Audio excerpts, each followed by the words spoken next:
In the Grade 4 unit, Designing Computer Games, students explore Scratch as a tool for coding games. Scratch is a drag-and-drop block coding language, an online community where students can create and share their own interactive stories, games, and animations. Scratch is as colorful and fun as many online games, but is more than a game. It's a programming language that allows users to control the inputs and outputs of a computer.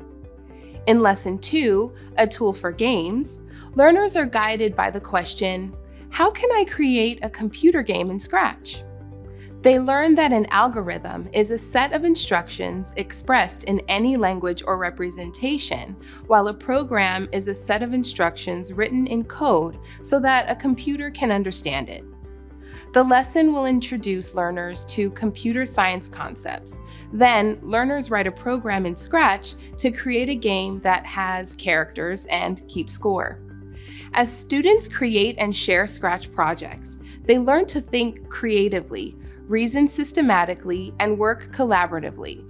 You'll learn more about Scratch and related concepts in the Lesson 2 Scavenger Hunt.